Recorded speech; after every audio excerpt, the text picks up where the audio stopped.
परमात्मा की ओर केवल वे ही गति कर पाते हैं जो सब भांति स्वयं से निर्भर हो जाते हैं। एक कथा है, एक अति दुर्गम और ऊंचे पर्वत पर परमात्मा का स्वर्ण मंदिर था।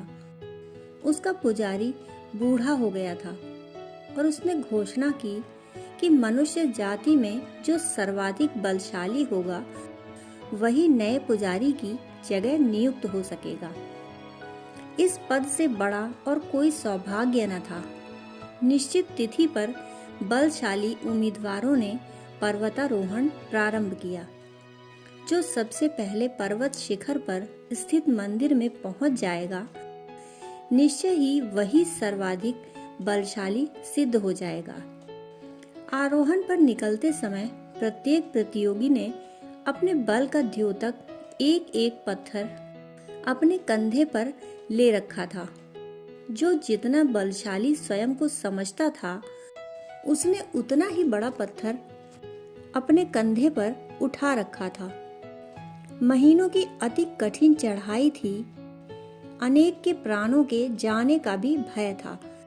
शायद इसीलिए आकर्षण भी था और चुनौती भी थी। सैकड़ों लोग अपने अपने भाग्य और पुरुषार्थ की परीक्षा के लिए निकल पड़े थे। जैसे जैसे दिन बीतते गए, अनेक आरोही पिछड़ते गए। कुछ खाई खड्डों में अपने अपने पत्थरों को लिए संसार से कूच कर गए। फिर भी थके और क्लांत जो शेष थे, वे अदम्य लालसा से बढ़े जाते थे। जो गिरते जाते थे, उनके संबंध में चलने वालों को विचार करने के लिए भी समय न था, न ही सुविधा थी।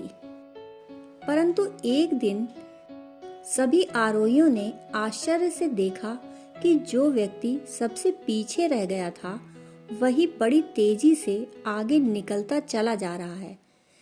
उसके कंधे पर बल का द्योतक कोई भार ही न था। निश्चय ही यही भारहीनता उसकी तीव्र गति बन गई थी। उसने अपने पत्थर को कहीं फेंक दिया था। वे सब उसे मूढ़ समझ हंसने लगे, क्योंकि अपने पौरुष चिन्ह से रहित व्यक्ति के पर्वत शिखर पर पहुंचने का अभिप्राय ही क्या हो सकता था। फिर जब महीनों की कष्ट साध्य चढ़ाई के बाद धीरे धीरे सभी पर्वतारोही परमात्मा के मंदिर तक पहुंच गए, तो उन्हें यह जानकर अपनी आंखों पर विश्वास ही न हुआ कि उनका वही स्वल्प सामर्थ्य साथी, जो अपना पौरुष भार फेंक कर सबसे पहले मंदिर पहुंच गया था, नया पुजारी नियुक्त कर दिया गया।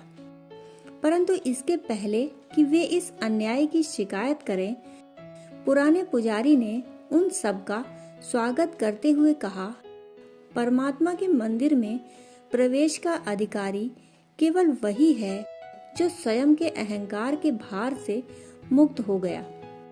इस युवक ने एक सर्वथा नवीन बल का परिचय दिया है। अहंकार का पाषाण भार वास्तविक बल नहीं है। और मैं आप सबसे सविनय पूछता हूँ कि पर्वतारोहण के पूर्व इन पत्थरों को कंधों पर ढोने की सलाह आपको किसने दी और कब दी थी? स्मरण रहे कि जीवन में यदि कहीं पहुंचना हो तो स्वयं के विवेक से चलना चाहिए।